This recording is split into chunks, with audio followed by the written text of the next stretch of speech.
So I'm here with Jane from the Butterfly Tree, and congratulations on your award, Jane. Thank you. Could you tell me a little bit more about your charity and what it does?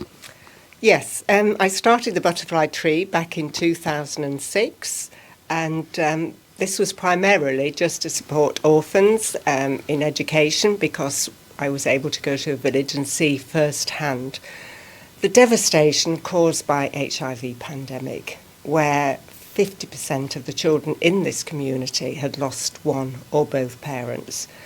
Zambia has over 1 million orphans. In fact, I think it's 1.2 million, with a population of less than 80 million. That's quite a big percentage.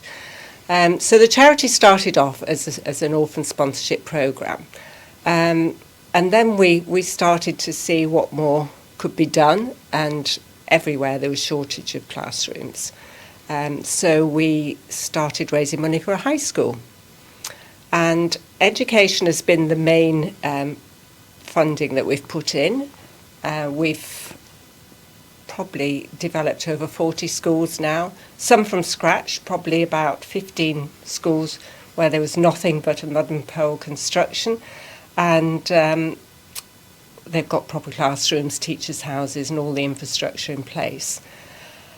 Obviously, the most important thing is water. Water is life, as we know, and seeing how these communities and these schools have to look for water. If there isn't a river or a stream, they're digging shallow wells. And I often come across incidences where people are very sick from the contaminated water, because if they're using a stream, that stream will often be shared with cattle, and there'll be women washing there as well. Yeah. And, some of these people are walking 10 kilometres.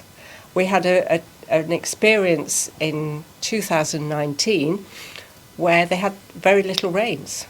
And of course, like a lot of African countries, they're dependent on the rainy season for growing crops. And there was a severe drought, and people actually died from famine. Yeah. We were able to help with emergency relief then, and we helped, I think it was about 20,000 households to supply them with maize, which is the staple diet. So we were given lots of donations. In fact, it was our most successful year ever for fundraising. And we donated bags of maize to 20,000 households. Wow. We also help women to grow vegetables and rear chickens, so that they can have their own sustainable income generating enterprise to support their families. So they're not always dependent. The whole key is to try and create as much sustainability as possible. Yeah. And obviously the charity itself has expanded so much since it began, and of course the volunteers and the people on the ground are really important to that. Can you tell me a little bit more about those people who are looking after the projects that are ongoing? Yes, of course. When I set up the charity, the whole concept was to have an all-volunteer organisation. And, the same with the UK trustees and volunteers, they're volunteers. But trying to get volunteers in Africa is a different matter, because obviously a lot of them are suffering from poverty too. And so we amazingly found the right team straight away, and that team have been with me for 17 years. And they're all from rural areas. One was a former head teacher, and he was head teacher at 2 of the schools we've developed, and he stayed on as a trustee and obviously gives us great advice on education. We work very closely with the Ministries of Education and Ministries of Health. Then the 2 of the members were from a chiefdom near Livingstone, the capital of tourism, and one is the secretary and the other does project management work. And then the other man, he was in the British Merchant Navy. Wow. And he went back to Zambia, and he's been in the hotel industry for many, many years and has been a trustee.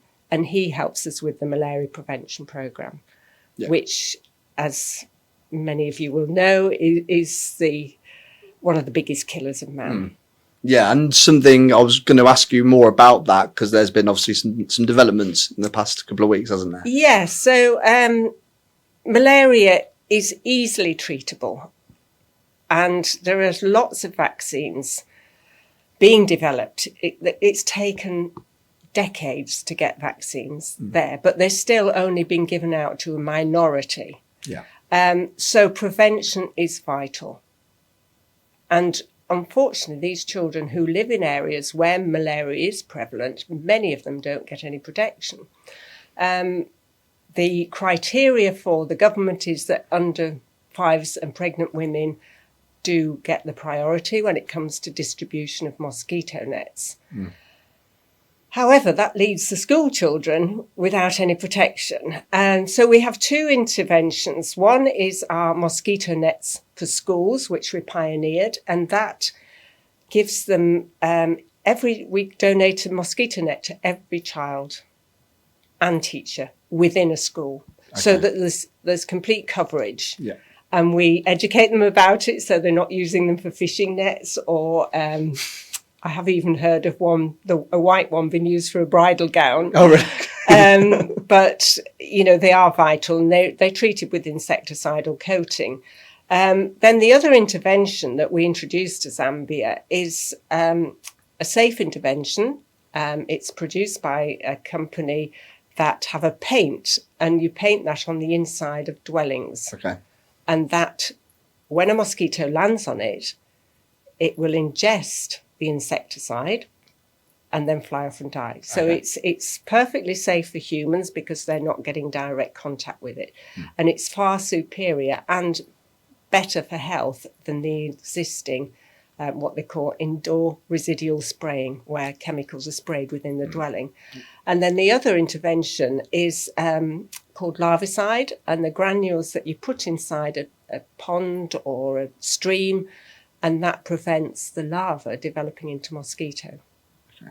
And we had some amazing news a couple of weeks ago. So for the first time in 17 years, when I went to Zambia earlier this year, there were no mosquitoes at the hotel, which was amazing because this is alongside the river. And when I asked one of my team, you know, why are there no mosquitoes in Livingston? He said, because of you, Jane. And I just laughed. Yeah. I'd laughed. I thought he was joking.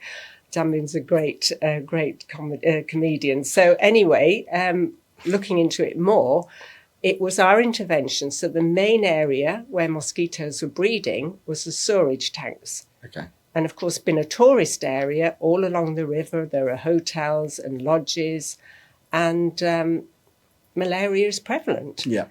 So we were told by Livingston City Council 2 weeks ago that there are no mosquitoes in the area and that there is no malaria other than what people bring in. So it gives me goosebumps just thinking about it. So we want to step that up. You know, we're going to really seriously do campaigns to raise more money to get this intervention everywhere. And to roll that out wider across the country. Exactly. Well, that's fantastic. Congratulations on your award. Thank well you deserved. very much and indeed. Thanks for speaking to us. My pleasure. Thank you. Thank you. Cheers, Jane.